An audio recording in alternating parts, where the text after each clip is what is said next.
नमस्कार, स्वागत है आपका द फोर्थ स्टेट यूट्यूब मंच पर। मेरा नाम है रविंद्र सिंह शोरान। हमारे साथ बगल की खिड़की से झांक रहे हैं नज़र अब्बास रिजवी साहब। रिजवी साहब इस वक्त तेहरान से 120 किलोमीटर दूर खूं नाम का एक शहर है, वहाँ पर हैं। मूल रूप से हिंदुस्तानी हैं, लेकिन अध्ययन के लिए, पढ़ाई करने के लिए वहाँ गए हैं, पढ़ते भी हैं, पढ़ाते भी हैं, रिसर्च स्कॉलर। और हम लोग इनसे जानने की कोशिश करेंगे इस वक्त के ताज़ा हालात क्या हैं ईरान में, एक। दूसरा, हम लोग जानने की कोशिश करेंगे कि ईरान और हिंदुस्तान, ये जो 2 मुख्तलिफ सभ्यताएँ हैं, इनका पुराने वक़्त में किस तरह एक-दूसरे के साथ रहा है? वहाँ के कल्चर क्या हैं? फूड क्या है? कौन-कौन से धर्म हैं? कौन-कौन सी बोली भाषाएँ हैं? क्या खान-पान है? क्या परिधान है? इन तमाम मसलों पर भी हम लोग इनसे करेंगे बातचीत। महिलाओं की स्थिति पर भी जानेंगे इनसे। करते हैं बातचीत की शुरुआत। जी नमस्कार नज़र अब्बास रिज़वी साहब, बहुत-बहुत स्वागत है सर आपका। जी, नमस्कार। सबसे पहले आपको और आपके तमाम व्यूअर्स को, दर्शकों को आदाब अर्ज़ करते हैं। बहुत-बहुत शुक्रिया आपका मुझे यहाँ पे आदाब। इनवाइट करने के लिए। आदाब साहब, आदाब। रिज़वी साहब, मैं सबसे पहले जानना चाहूँगा कि 2 बातें। एक तो खबर हमको मिल रही है कि खारगा जो खारग आइलैंड है, उस पर कोई बहुत बड़ा धमाका हुआ है। आप क्योंकि उसके बगल में बैठे हैं, आपके पास कोई सूचना पहुँच पाई है क्या? और दूसरा फिर हम जी, लोग जो ट्वीट किया है, उस पर बात करेंगे। जी। जी। जी, देखिए खार्क आइलैंड पे पहले काफ़ी दिनों से बात हो रही है कि खार्क आइलैंड पे हमला करेंगे और कब्ज़ा करेंगे, तो उसी के तहत शायद ये शुरुआत उन्होंने कर दी है। और ईरानी फ़ोर्सेज़ ने, ईरानी जो कमांडर्स हैं, उन्होंने कहा था कि हम इंतज़ार कर रहे हैं यूएस का कि वो इस तरह की कोई भी हिमाकत करे, कोई भी मिसएडवेंचर करे और उसके लिए हम हर तरह से तैयार हैं। तो इन्होंने अभी जो हमला किया है, अभी देखा जाएगा, अभी खबरों में आ रहा है, पूरी तरह से वाज़ेह नहीं है कितना नुकसान हुआ है और ये भी नहीं समझ में आया है कि वो करना क्या चाहते हैं? क्या सिर्फ़ खार्क आइलैंड पे हमला करके चले जाना चाहते हैं या कोई लैंड इन्वेजन का भी प्लान है उस तरह से जैसे वो बार-बार कह रहे थे। तो अभी खबरें पूरी तरह से आई नहीं हैं, आ रही हैं धीरे-धीरे, धमाकों की खबरें आई हैं। उसके साथ-साथ पूरा यहाँ पे जो सिविलियन टारगेट्स हैं, इन्होंने रेलवे स्टेशन, रेलवे ट्रैक्स के ऊपर बड़े पैमाने पे हमला किया है, जो सिविलियन ब्रिड्स हैं उसके ऊपर हमला किया है। तो वॉर क्राइम्स में अपने इज़ाफ़ा करते जा रहे हैं, एक के बाद एक वॉर क्राइम कर रहे हैं और वॉर क्राइम करके अपना सीना चौड़ा करके कह रहे हैं कि हम दुनिया के सबसे बड़े वॉर क्रिमिनल हैं और हम आगे भी वॉर क्राइम करते रहेंगे। तो दुनिया देख रही है, मज़े की बात ये है कि दुनिया खामोशी से देख रही है। आज वो कह रहा है कि हम पूरी सभ्यता को बर्बाद कर देंगे, पूरे ईरान को खत्म कर देंगे। पूरी दुनिया से कहीं से भी कोई आवाज़ नहीं उठ रही है कि इसके खिलाफ कोई आवाज़ उठे, इसके खिलाफ यूएन से आवाज़ उठे, इसके खिलाफ ब्रिक्स से आवाज़ उठे, इसके खिलाफ शंघाई कोऑपरेशन एससीओ से आवाज़ उठे, कहीं से भी कोई आवाज़ नहीं आ रही है। पूरी दुनिया में खामोशी है, सन्नाटा है। लोग देख रहे हैं, इंतज़ार कर रहे हैं कि कोई बड़ा इंसानियत के खिलाफ ये हमला करे, उसके बाद हम आके अपनी आवाज़ें उठाएँगे। तो मैं ये बस आपके माध्यम से ये बात कहना चाहता हूँ कि ट्रम्प की ये धमकियाँ ईरान के लिए शायद इतनी मायना ना रखते हो क्योंकि उसको आदत हो गई है 1 महीने से 40 दिन होने वाले हैं अब, कि वो बार-बार धमकी देते हैं और फिर यू टर्न लेते हैं। लेकिन दुनिया को सोचना चाहिए, सभ्य समाज को सोचना चाहिए, इंसानियत को सोचना चाहिए, पूरी दुनिया के मुल्क जो हैं उनको सोचना चाहिए कि इस जैसे सनकी इंसान के पास दुनिया की सबसे पावरफुल पोस्ट है, उसके पास दुनिया की सबसे पावरफुल मिलिट्री है कि जो कहीं पे भी तबाही मचा सकता है और उसके बाद अलल ऐलान उसके ऊपर डांस कर सकता है, खुशियाँ मना सकता है। तो आज ईरान है, कल कोई और मुल्क होगा, कल और कोई सिविलाइज़ेशन होगी जहाँ पे हमला किया जाएगा और अपनी इस दरिंदगी का जो है वो तमाशा बनाया जाएगा। तो दुनिया को इसके लिए आगे आना चाहिए, बढ़ के इसको रोकना चाहिए क्योंकि ईरान के पास तो प्लान्स हैं, स्ट्रैटेजी है इसको रोकने के लिए, इसका जवाब देने के लिए और अनकरीब आप देखेंगे कि किस तरह से ईरान इसका जवाब देगा, रिटेलिएट करेगा। लेकिन दुनिया के लिए ये चिंता का विषय है कि ऐसा एक पागल इंसान कि खुद उसके अंदर से लोग कह रहे हैं कि हमें आर्टिकल 25 करके इसको इम्पीच करना चाहिए, इसको इस पद से हटाना चाहिए। लेकिन दुनिया के अंदर पूरी खामोशी है कि काफ़ी अफ़सोस है दुनिया के इस जो उनका रिएक्शन नहीं आ रहा है, कोई उनकी बात नहीं हो रही है, इसको देख के काफ़ी अफ़सोस होता है। लेकिन रिजवी साहब कैसे निपटेंगे? अब तो खबरें टीवी पे, सोशल मीडिया पे तैरने लगी हैं कि कहीं न्यूक्लियर की बात ना हो, न्यूक्लियर हमला ना हो जाए।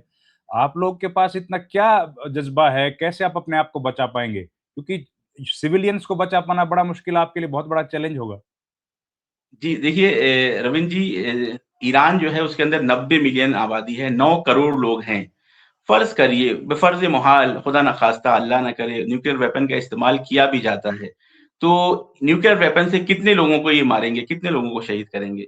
क्या मारने से, कत्ले-आम करने से ईरान या ईरान की आवाम जो है वो सरेंडर हो जाएगी, तस्लीम? आपने देखा पिछले 40 दिनों में बड़े-बड़े कमांडर्स मारे, यहाँ पे जो उनके रहबर थे, सुप्रीम लीडर को शहीद किया। क्या आपको कहीं से भी कमज़ोरी का एहसास हुआ ईरान की अवाम के अंदर? नहीं, उसके अंदर जज़्बा बढ़ता गया, उसके अंदर शहादत का जज़्बा बढ़ता गया। तो अगर ये एक तादाद को न्यूक्लियर से मार भी देते हैं, मैं खुदा न ख़ास्ता कह रहा हूँ, अल्लाह ना करे ऐसा कुछ भी मिसएडवेंचर करे, कोई ऐसी हिमाकत करे, लेकिन जो काम एक न्यूक्लियर वेपन कर सकता है, वो काम 1000 बैलिस्टिक मिसाइल भी कर सकती हैं।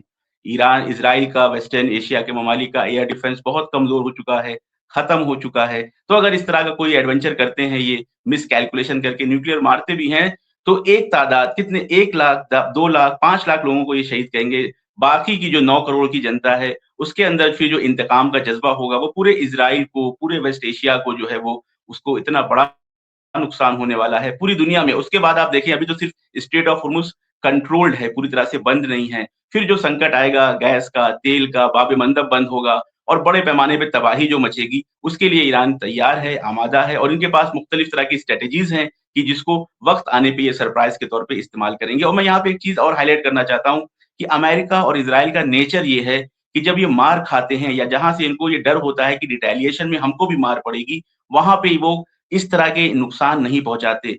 ये उस जगह पे बड़े नुकसान पहुँचाते हैं जहाँ पे इनको लगता है कि हमको पलट के मार नहीं पड़ेगी, जैसे कि गाज़ा। गाज़ा के अंदर इन्होंने इंसानियत को शर्मसार किया, 1 लाख से ज़्यादा लोगों को मार दिया, बच्चों को मार दिया, क्योंकि उनको मालूम था कि गाज़ा के अंदर, हमास के अंदर इतनी ताकत नहीं थी कि बड़ा नुकसान पहुँचा सकें इज़राइल को या अमेरिकन इंटरेस्ट को। लेकिन ईरान के अंदर 30-40 साल की आमादगी है, इनकी प्रिपरेशन है, इतनी प्रिपरेशन है कि इज़राइल को एक्जिस्टेंशियल जो है वो वजूदी खतरा है और उसके साथ-साथ अमेरिकन बेसेस, अमेरिकन इंटरेस्ट पूरी तरीके से इस पूरे एरिया से साफ हो जाएँगे। अभी मैं जो बयान देख रहा था आईआरजीसी का वो ये आया है कि सारे डिप्लोमैटिक जो कनेक्शंस हैं वो हमने बंद कर दिए हैं, किसी भी तरह का डिप्लोमैटिक कॉन्टैक्ट नहीं हो रहा है और अब हम किसी भी तरह की बातचीत नहीं करने वाले। अब यूएस ने रेड लाइन क्रॉस कर दी है और हम इनको पूरी तरह से ऐसा जवाब देंगे कि ये पछताएँगे और अपने घुटनों पे आ जाएँगे ताकि दोबारा इस तरह की हरकत ना कर सकें। कौन सी रेड लाइन क्रॉस कर दी है? कोई एक खास वाक्य की बात कर रहे हैं?